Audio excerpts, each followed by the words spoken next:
If you're a religious person, might want to pop out for about 5 minutes. This is a song about anal sex and God.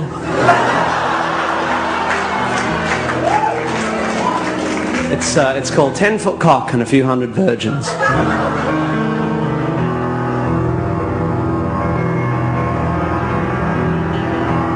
So you're gonna live in paradise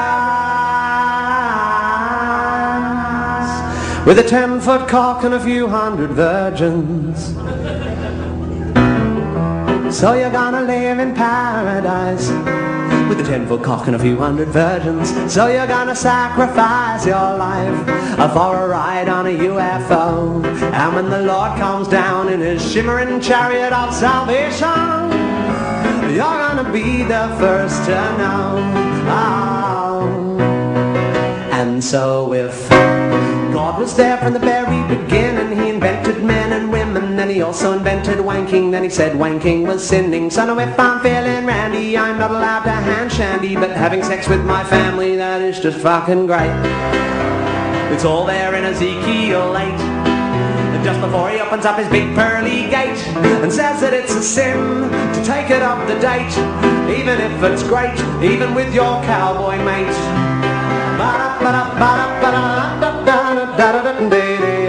So you're gonna live in paradise with a 10-foot cock and a few hundred virgins. So you're gonna sacrifice your life for a shot at the greener grass. And when the Lord comes down with his shiny rod of judgment, he's gonna kick my heathen ass. Oh.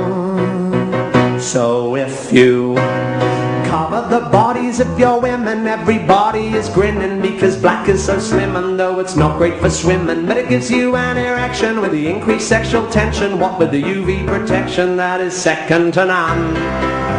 You'll find it all in the Quran, just next to the bit that justifies guns and says that it's a sin to take it up the bum, even if it's fun, even with permission from your mum. So you're gonna live in paradise with a 10-foot cock and a few hundred virgins. So you're gonna sacrifice your life for a shot at eternity. And when the Lord comes down and I haven't done my penance, he's gonna disembowel me. Oh, you say that if I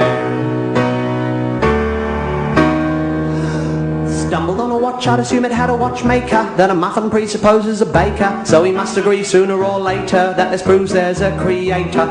So if I put my foot in a stinker, you'd assume the existence of a sphincter, thus you don't need to be a great thinker to conclude that God's a bum, which negates the words of Genesis 1, which make him out to be so much fun, until Adam succumbed to temptation, and then his only son got nailed to a gum, or the Middle Eastern equivalent, which suggests that God's omniscience is nullified by his ambivalence, unless it turns out that he's impotent, and if God can't get a boner, I guess that explains the plethora of huge erections in his honor, because we all know a steeple's just a subconscious compensatory manifestation of a huge stiff penis, and still he tells us that it's heinous to stick a penis up your anus, even if you're famous, even if you're good at tennis.